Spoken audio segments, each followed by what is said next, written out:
Japanese versions of Dragon Ball, Goku, his father Bardock, and his two sons Gohan and Goten is actually voiced by an older woman named Masako Nozawa.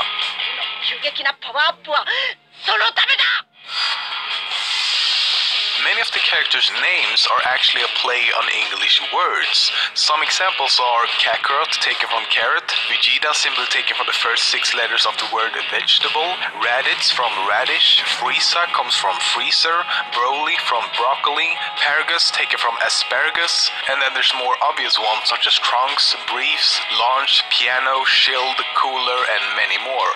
Also in Japanese, Seiya is formed by rearranging the syllables of the Japanese word Yasai, which also happens to mean vegetable. In other words, Super Saiyan equals super vegetable. Something that I also covered in my very first episode of this series, Top 10 Facts Memes, is that the line from the popular meme "It's over 9,000" is actually wrong. In the original manga, he actually says it's over 8,000. After doing some further digging into the dark corners of the web, it seems like it was changed to better fit the character's mouth movements in the English dub. However, Vegeta still says 8,000 in the remastered English DVD release of the episode. What does the scouter say about his power level? It's over 8,000! 8,000! Frieza is one of the most significant villains in the series, but he's also the most frequently defeated villain, being defeated a total of 5 times. He lost to Goku Namek, was executed by Future Trunks and defeated by Pikkon in Dragon Ball Z. He was also sent back to Hell by Gohan in Fusion Reborn, and was frozen and smashed to pieces by Goku in Dragon Ball GT. It could also be said to be 6 if you count Ghost Warrior Frieza, who was also defeated by Future Trunks.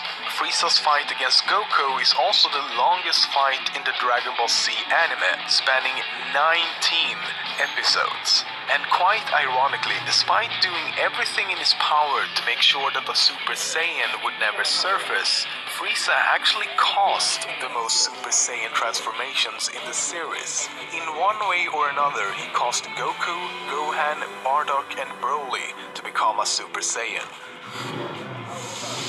During a scene in the first episode of the Namek saga, a picture of several Nameks is shown, and one of them has a mustache. This is kinda weird, as no other Nameks in the entire series has been seen with facial hair of any kind. The exception would be Piano, a mutated Namek who has a few sprouts of hair on the back of his head. Goku's signature attack, the Kamehameha, translates to Turtle Destruction Wave from Japanese. But Kamehameha is also the name of a man who established the Kingdom of Hawaii in 1810. His full name was Kalani Paea Wuhi U Kaleikini Kiali Ikui Kamehameha O Iulani I Kaivi Kapu Kaui Ka Li Huli Hu Kunu Ikea. Okay, that's fucking impossible to say. I'm just saying.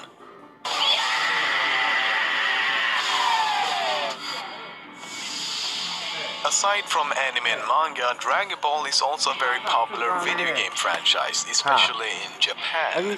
There have been a total of 138 video games about the Dragon Ball franchise, the majority of which have only been released in Japan though. In Dragon Ball, as well as in the beginning of Dragon Ball Z, Piccolo's blood is seen as red, but later in the series, his and other Namekians' blood is always purple. This change most likely took place because in the beginning, Piccolo was just seen as an evil alien. He didn't have a race or background or anything, he was just a simple villain. But as the story progressed and his character was further developed, he was eventually given a race, and thus somewhere along that process they decided to change the color of Namekian's blood. The the Dragon Ball anime is actually quite sexual, even though it's aimed towards children and early teens. And I'm not talking about subtle dialogue and sexual innuendos here. No, more in the lines of stuff that wouldn't even make it on most Western animated shows aimed towards adults and late teens. Like when Bulma shows herself naked simply to get what she wants. Or when she on several occasions teases Goku by revealing her panties and the dialogue implies that she will undress for him. Or how about when Goku literally undresses her while she's sleeping? Or just some very sexual fan service in general. Or how about skipping all the hinting and just show some completely uncensored breasts? Not kidding here, it was only shown for about 3 or 4 frames and hard to see without slowing it down, but still, you would never see that in, for example, an American cartoon. Just goes to show how different some cultures and countries view nudity and sex. A live-action movie based on Dragon Ball was made in 1990, named Dragon Ball Fight Son Goku, Win Son Goku.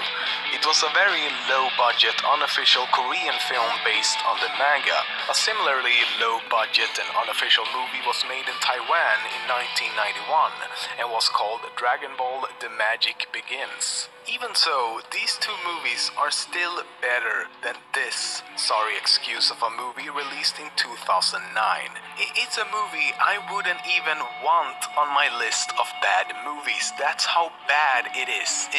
It's one of these movies, you know, that when you watch it, you're just blown away by the fact that a whole bunch of executives has sat through this whole thing, probably several times, and said, you know what, Steve, I like this movie. I like it so much, in fact, that I'm gonna put my name on it to let everyone know who made it and release it for the whole world to view. That is incredible. That requires balls. You could almost say it requires Dragon Balls.